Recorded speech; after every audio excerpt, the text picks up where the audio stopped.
front page politics, and new today, President Obama's senior advisor hitting Mitt Romney on the #1 issue for voters, the economy.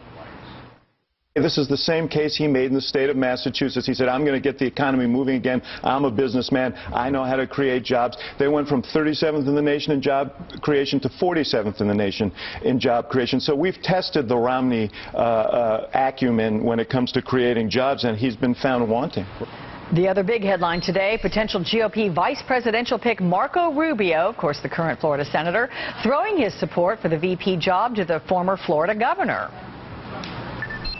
Jeb Bush, your mentor, your colleague, says that he really hopes if Mitt Romney comes to you and asks you to be vice president that you would say yes. Well, that's very nice of Jeb. I hope he'll say yes if future President Romney asks him. You know, and he in fact indicated he'd certainly look at it. Yeah, well, that's good because I think he'd be a fantastic vice president.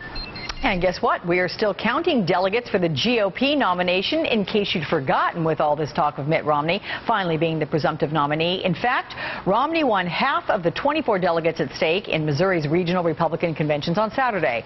And there's a dead heat. The new Gallup tracking poll shows Mitt Romney leading President Obama by 1 point nationally. That is within the poll's margin of error.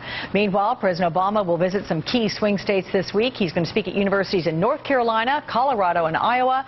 It is part of a White House strategy to push Congress to act before interest rates on student loans double come July. Joining me now, politics staff writer for Call Shira Toeplitz, and CNBC chief Washington correspondent and political writer for the New York Times, John Harwood. Good day to the both of you. Good to see you. Hey, Alex. Good day to you too. John, I'll reach out to you first. As Mitt Romney is beating President Obama, as you saw there in that economy issue in the new NBC News Wall Street Journal poll, 40% say that Romney has better ideas to improve the economy compared to the president's, being 34%. What is your read inside the White House on the level of concern at this point on that issue? Big concern. It's the #1 issue in the campaign. It's why President Obama dearly hopes to continue the record of private sector job creation we've had in recent months, although last month was disappointing. Gas prices have clearly had some effect, although they're starting to come down. So I think the administration is highly sensitive to the fact that changes in economic performance between now and November are going to determine how they evaluate him and how they evaluate him alongside Mitt Romney. He does have advantages, Alex, as we saw in that NBC Wall Street Journal poll. Yes, he trails Mitt Romney on who has the best ideas on the economy. He had a similar margin, 40 to 34, on who shares your positions on the issues more closely, and his biggest advantage was on likability, where he had a 3-to-1 edge. But Mitt Romney's got some time to work on that dimension from his own standpoint. Yeah. Hey, Shira, I know that you've been in Pennsylvania ahead of Tuesday's GOP primary there. Of course, that's one of 5 states holding their primaries Tuesday. What's the mood of the people there, and do you think it's all about pocketbook issues? I think it's mostly about pocketbook issues. When I was out there last week for about 5 days, I went from the western part of the state to the eastern part of the state. Voters were optimistic, but cautiously so. I think they're still very frustrated with the economy. They've seen signs of life in the economy. They've seen parts coming back. Western Pennsylvania, for example, southwestern Pennsylvania, the population grew there for the first time in a very long time. So they're seeing these little tidbits of hope coming back day after day, but it's not the roaring economy that they once experienced, either in the early 2000s or even in the decades before that. Okay. John, I want to have you listen to what Mitt Romney said on Friday while in Arizona about President Obama's senior advisor. I don't know whether you heard David Axelrod the other day on Sunday. I don't have the exact quote here, but he said something to the effect of, we got to get off the economic road we're on and take a new direction. I could not agree more. Okay. Now, I'm going to read to you exactly what was said.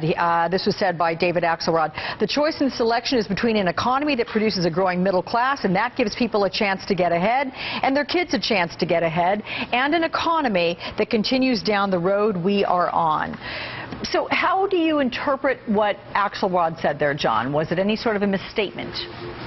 No, not at all. But, of course, Mitt Romney, just like Barack Obama, will take any statement made by the other side that provides some opening of interpretation and run with it. What David Axelrod is saying, what Barack Obama has been arguing since he ran in 2008, is that we have an economy that's been rewarding people at the top, that has been failing people in the middle and the bottom ends of the spectrum. We've got to change that by having different policies on education, different policies on taxation, different ways to provide incentives for growth and for economic benefit down the income chain.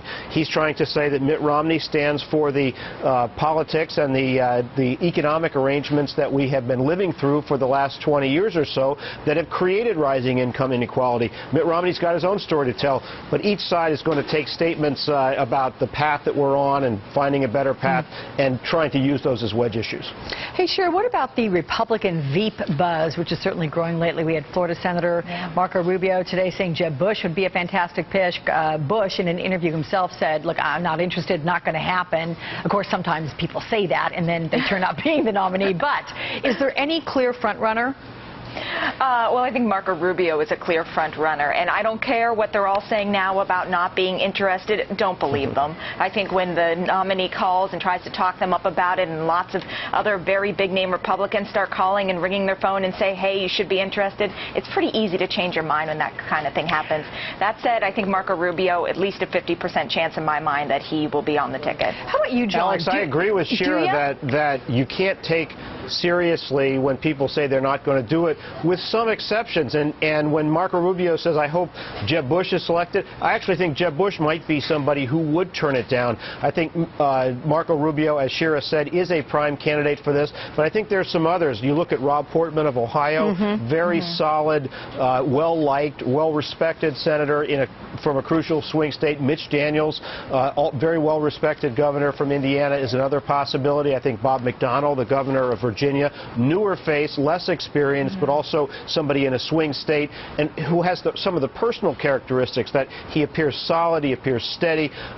None of those people would be mistaken for Sarah Palin and the frailties that she showed in 2008. I think that's why some of those are among the leading contenders. Yeah, you know what's interesting to me is the Rob Portman character, because if you look at what Larry Sabato at the UVA Center for Politics, they released something and they said that he's at the top of their list at this point. That was about a week ago released. And now top of my list too.